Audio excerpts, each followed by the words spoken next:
Fly fishing with my Risen Genesis 3-weight fly rod in the man-made lakes around my house. Small stream fly fishing, 305 style. So after the remnants of the tropical storm passed, we have really high water level, but doesn't slow me down. Let's go ahead and see if we can catch some fish today. Go. I tied this fly this morning on a number 6 200R natural bent hook. Has some medium black pearl chenille, and it has some ice dubbing as well. I did that for the collar and whip finish, and silly legs, and I believe barred pumpkin. So of course the gold bead 4mm. Let's give it a shot in the high water and see if we can catch some fish. I didn't see any fish while sight fishing, so I decided to tie on larger flies, but after a while I went back to my first fly. I'm going to go back to this number 6 fly that I tied. There may not be anything right here, but if I go to the other tunnels and something smaller comes out of the tunnels, this is a little bit more appropriate size for them, number 6 hook. So let's go ahead and see what happens.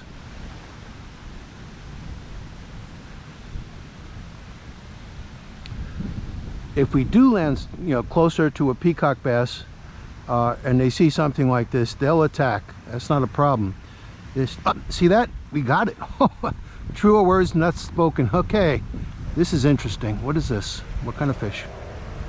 This is, and he came right after it too. I told you. Oh wow.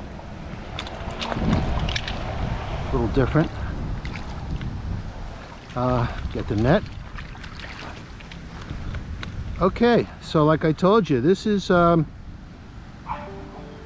of the cichlids, and I'm going to get the camera off, see if I can get the image. There we go. So let's go ahead and unhook him. He's not that big, but I mean, we broke the ice after the storm. That's a great thing. So let me go ahead and put the GoPro mount in the teeth and see if we can unhook.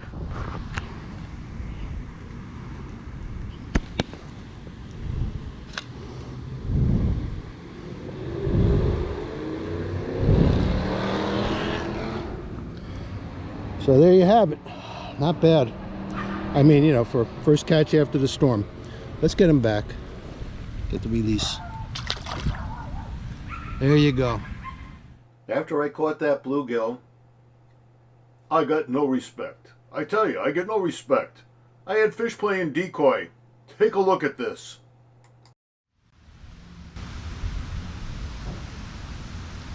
Something followed it.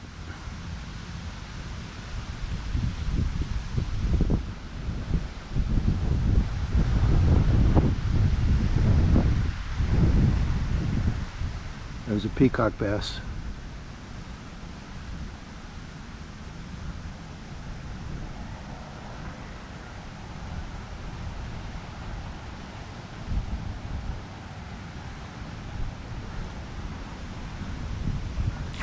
Whoa! What the heck is this?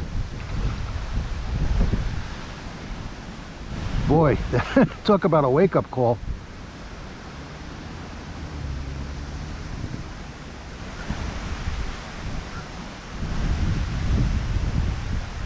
Jeez, imagine if I had cast to the side instead of looking at that small one in front of me.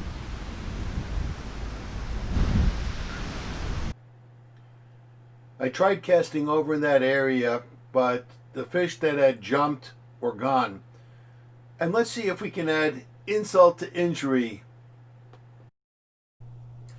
One of my neighbors with the homeowners association saw me fishing and pulled over so we could discuss cleanup at the tunnels that connect the lakes in the community. But let's see how diabolical the fish are as I'm showing this fly that I'm going to use. Oh, look at that right there. And I'm over here standing back talking with one of my neighbors. Okay, I tied this a couple of days ago. Never had a chance to try it out, but I'm going to cast whatever's on the rod and reel.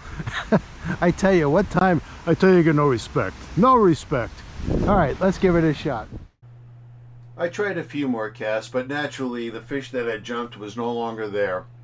I had one follow one of the flies, but it wasn't a solid enough strike. But I was glad that I caught a bluegill. That's my first bluegill ever. So, and it's interesting that there are bluegill in the lakes around my house. Some days you catch fish. Some days you don't. If you were able to go fishing, it was a good day. Even better if you went fly fishing.